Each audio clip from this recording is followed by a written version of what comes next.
On this AVNation special, we have a conversation with Brant Kruger, event producer as well as educator and speaker, talking about how you as a live events professional can pivot, educate yourself, and come out of this coronavirus crisis better than we came in. All that and more next on this AVNation special. The network for the AV industry. What are you listening to? This is AV. This is AVNation. This is AVNation. This is an AVNation special, pivoting in live staging and events. This time, Albright with AVNation with an AVNation special. What we're doing is we're chatting with the guy that I just met. His name is Brant Kruger. He's an event producer, and we're going to talk a little bit more in depth about COVID-19, the coronavirus, and the ways it's impacting and affecting event producers. So first and foremost, welcome, Mr. Brant Kruger. How are you? It's a pleasure to be here. I wish it was under better circumstances, obviously. You and me both. But if you go by their website, his website, BrantKruger.com, actually. Brant is a fellow podcaster. He's done podcasts for a long time. He also, his bio is tech producer, educator, speaker, event consultant as well. Brant, that's where I want to start. One of the biggest impacts of this crisis that we're in, of this health crisis, is the live events industry. A couple of weeks ago, we did a special with Wallace Johnson and Tom Stimson and you and I's mutual friend, Lindsay Bilberry, Martin Bilberry. One of the things that we chatted about then was, what people can do to get work and to, make sure that they are ready for this downturn. That was 2 weeks ago. And unfortunately, It feels like a world away, because in the interim, everything has shut down. There is no other job to get, right? In the ensuing 2 weeks, the NBA has canceled, the NHL has canceled, MLB has postponed. NAB, National Association of Broadcasters, postponed their trade show, and now it's officially canceled for 2020. So let's take a look at the landscape today, which is, the 24th of March. And I feel compelled to say what date it is in case this is, old by the time we post it. Right. But take me through, what's going to happen in the event space. And obviously none of us know what the government regulations or what the government guidelines are going to be and when those are going to kind of lift. But let's take a optimistic view, okay, and say somewhere in the neighborhood of June and July, right? We're gonna flatten the curve. It's gonna be June and July when we get to some semblance of normalcy. What do folks do between now and then if you're in the event in live events industry?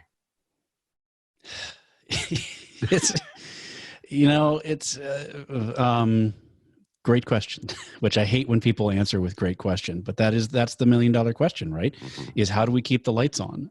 And I'm sad to see that, I've already seen more than one AV company shut down forever, like, hey, we're out.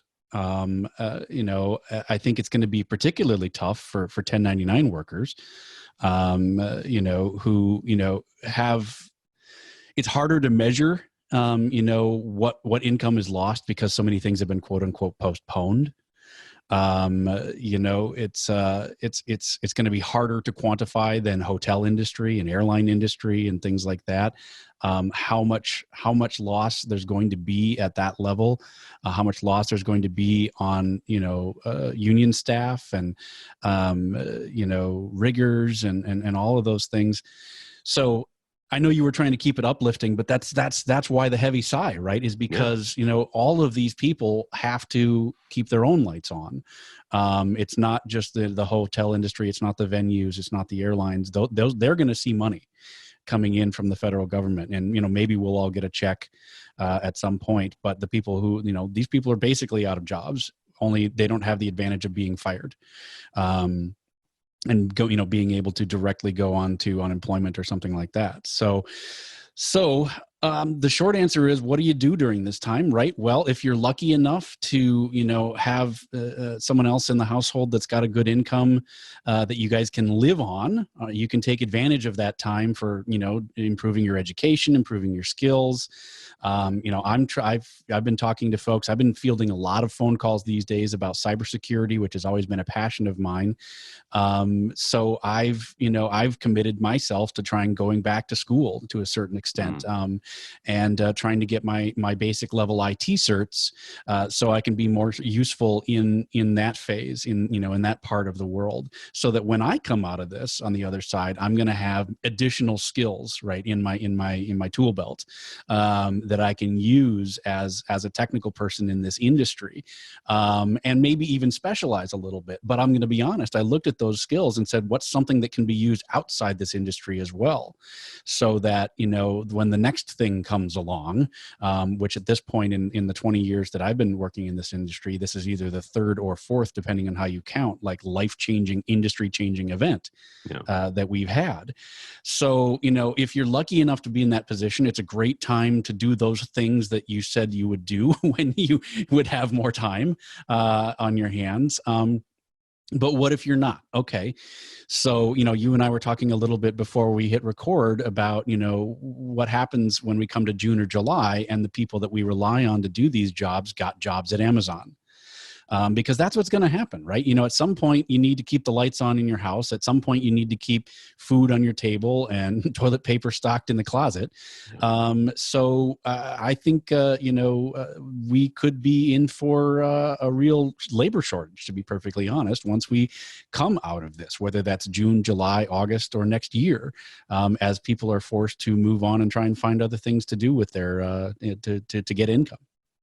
You raised a good point there about making sure that you have the skills to go beyond this industry, and the fact that this is the third or fourth life-changing event in 20 years still seems remarkable to me. But you're right; it has been. I would count four.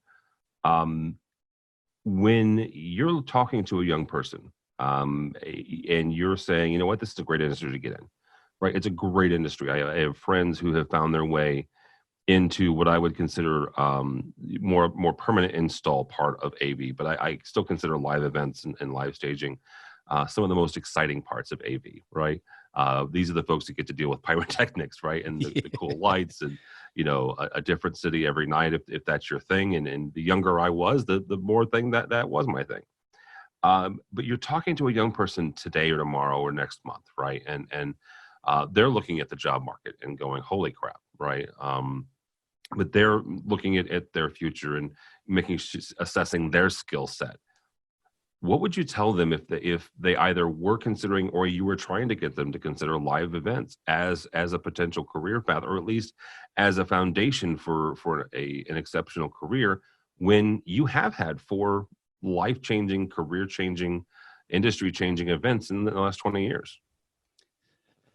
I think you almost have to look at it like the arts. Right. Okay. Yep. If you go into theater, which I was a theater major back in the day, you have to want to do it. You have to have a passion for it. You have to, there's going to be good times. There's going to be hard times. There's going to be sacrifices.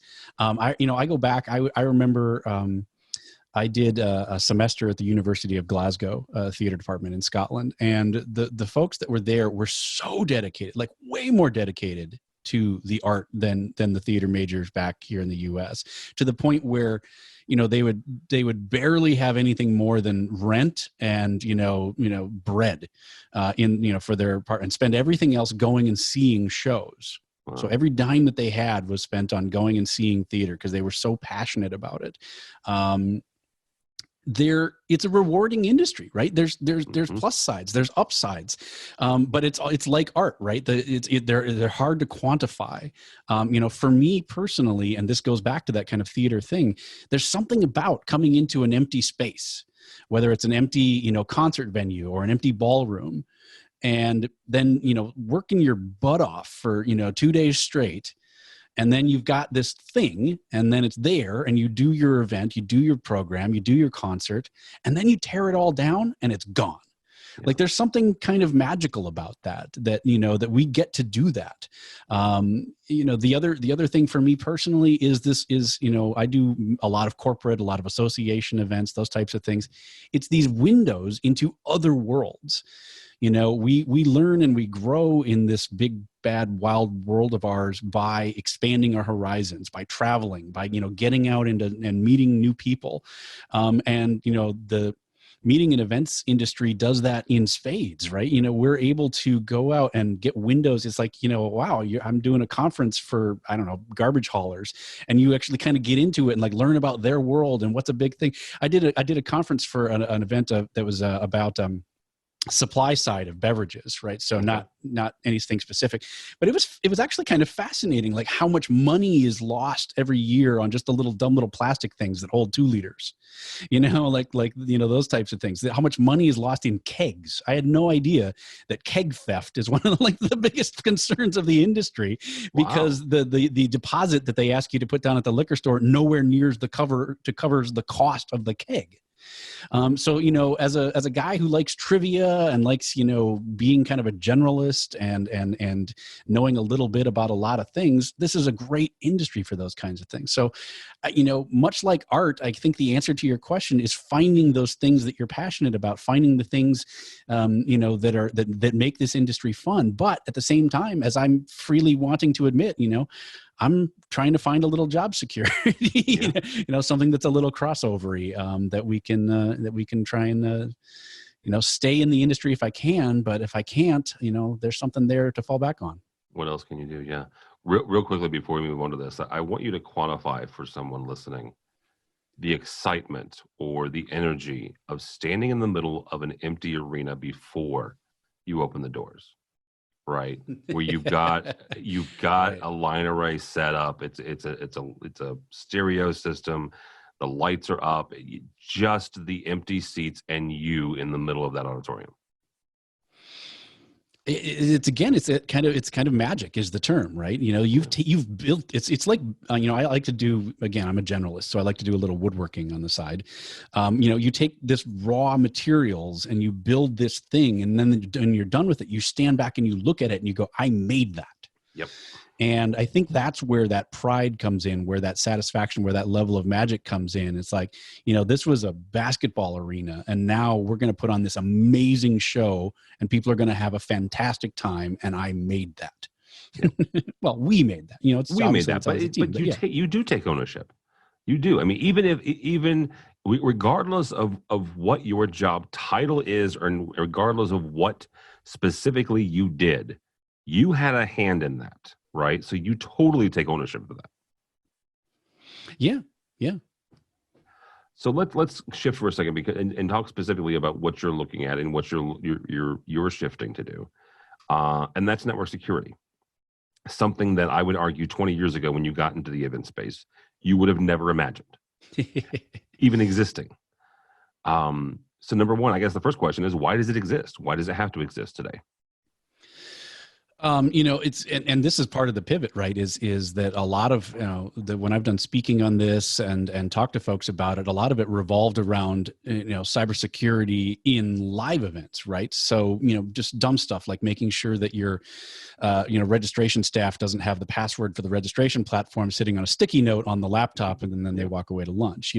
But the fact of the matter is, if I can soapbox a little bit here, is that we are, as an industry, a treasure trove of golden information for hackers. So, when Target was hacked, when Home Depot was hacked, they didn't come in through the front door. They came in through the side door. Yep. So Target, if I remember right, was they came in through like the HVAC, like an HVAC supplier, and Home Depot came in through the point of sale system. So, people are looking, hackers aren't going through the front door of these corporations. They're going in through the side door. Well, guess what? We're the side door. So if you think about, an average in-person event, and obviously, this is, again, like I say, where the pivot's going to be, but take an average, corporate meeting where, you've got people registering, you've got flight times. If that information is exposed to someone who's into industrial espionage or something like that, you've got first name, last name, flight time, spouse name, phone number, home address, the relationships, the titles, so CEO, CFO. It would be trivial then to craft an email that looks like it's coming from a transportation company. Maybe you even know the transportation company being used for the event, and saying, Cindy Johnson, we see you and your husband are flying in on Delta Flight 1801. Looks like you're coming in at 3 p.m. We just want to verify that your car service is going to be available. If this looks right to you, just click here. They click there, and then they're owned. And so the information that we sit on as part of an industry goes well beyond just names and credit card numbers and things like that. It's that secondary information, that personally identifiable information that makes us a target. I'm honestly surprised we haven't heard more. And I can't help but wonder if some of the, we've heard some hotel hacks that came to light and then were very quietly kind of brushed away. Yeah. Whatever became of the Starwood hack, right? That was millions of customers' personally identifiable information was available to hackers. Whatever became of that, we don't really know. What happened to that information? It hasn't really been used to anybody's knowledge, but it's out there. It is. So, as we start to now pivot to, all of a sudden everybody now is running to online, right? Running to digital services. Are we practicing good health? Are we doing, how are we keeping track of those passwords? Are we accidentally leaving our Zoom meeting open to the public? Are we, accidentally, inviting everyone and their dog and publishing, okay, here's the Zoom, link, click here. And then people are able to come in, and then we're not adjusting the settings, and people are making porn come up and all that kind of stuff that we're reading about in the news. So as we're rushing to this digital frontier of events, it's more important than ever that we start thinking about our customers, our suppliers, our vendors, personally identifiable information, and how we're sharing that information with our attendees. Well, not only that, but also making sure that they're aware of how we're sharing it as well, right? I mean, that's a whole nother conversation to have. And regardless of where it is in the world, and we can have a discussion about GDPR and the other regulations, but regardless of where it is in the world, it's just good. Honestly, it's just being a good steward of it is letting people know. It's like it's funny. It's funny because this, it's where we're at with the coronavirus pandemic is, it's a lot of basic stuff, right? It's wash your hands, cover your mouth when you cough. It's kind of the same thing with cybersecurity, right? Right? It's don't click on links, don't share passwords, make sure that you're being a good steward of the information, and make sure that you're being a good net citizen, just like we are in person. Absolutely. All right, Brent, as we kind of wrap up here, give me your 2 cents of the next, I'm going to be kind here and say the next 12 months, because I want to say the next 18. Mm-hmm. My sense, and I'm not being, this is not doom and gloom, but my sense is there's a lot of events that, just like NAB, that postponed and then just ended up canceling. The first half of this year may end up being a wash, right? And so what very well could happen is, and what is hopefully, we'll rebuild during the summer, hit the ground running, and holy cow, none of us will see our significant others, nor our children or pets between, June and July and Christmas time. And then we have 2021 as kind of a reset. What does the next 12 months look like? And what, in a best case scenario, both from an industry standpoint, but also the individual event workers, what should they look like 12 months from now? I think we have to look to the past, right, to know about the future. And, if we look back to these other industry changing events, so 9/11, the 2008 recession, as I said, I was doing a lot of corporate and association work. So the AIG scandals were one of my 4. After those happened, there was an immediate, the AIG is probably the closest one, because there was an immediate cancellation of events where, any bank, any financial institution, immediately canceled basically every event they had on the schedule for the rest of the year, because they couldn't look like they were spending money in the wake of that scandal. They took on a whole lot of fees, a whole lot of penalties. But the problem was that continued on for the entire next year, because they canceled all of those budgets. You start setting your budgets for the next year, August, September, October, right? Yep. That time. So my concern, again, trying not to be doom and gloom, but just looking at the past, is that let's say we get into June and July and things are starting to loosen up a little bit, but we're struggling, and some things got canceled, some things are postponed.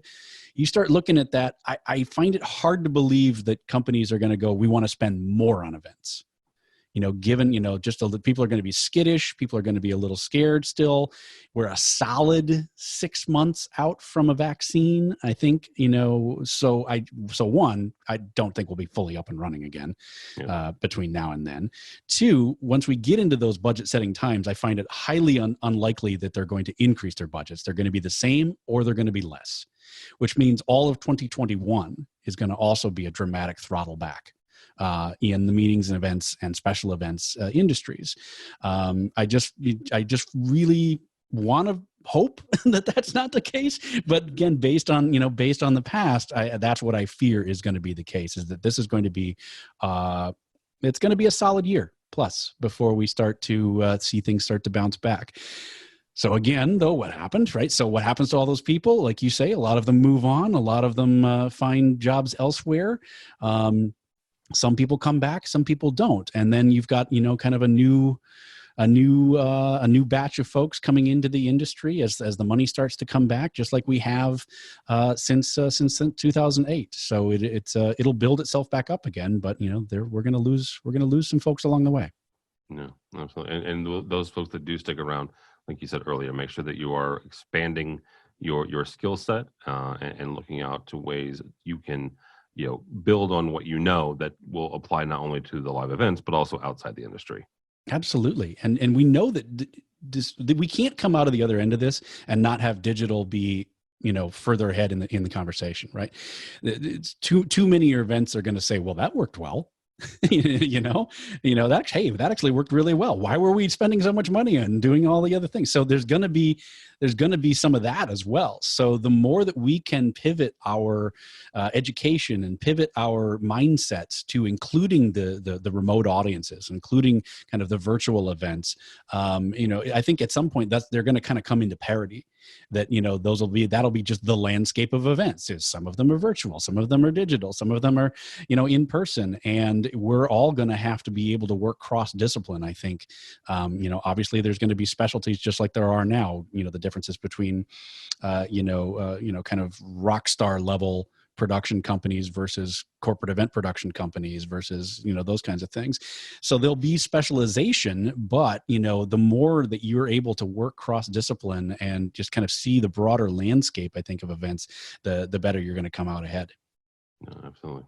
All right, Brant, that'll be a good place to leave it there. Mr. Brant Kruger, thank you, sir.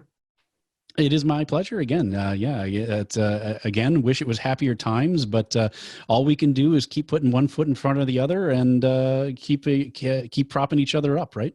Absolutely. Keep propping each other up, keep helping each other and pointing each other in the right direction. And one of the things that I still enjoy doing, and it's one of the things that one part of my job that I love to do is connecting people, right? I have made a career out of saying that I am not the smartest person in the room, but I know them. And I love connecting folks. So if somebody wants to connect with you and wants to either hire you as a tech producer or bring you in as an event speaker, how do they do that? It is BrantKruger.com, BrantKruger.com. All right, very good. Brant Kruger from BrantKruger.com. For us, for AVNation, go by our website, AVNation.tv. That's AVNation.tv, and you'll find specials like this, programs all up and down the dial, including our 2 weekly programs. One covers the commercial side of the AV industry. That's one that I host, called AV Week. And the other side is the residential side. My buddy Matt Scott hosts that, called Resi Week. It also takes a look at the news and the impacts of not just this, but all the other things that are impacting the industry. And then we have a number of monthly programs that dive into even deeper parts of the industry, including programming, education, as well as marketing and social media. All that and more at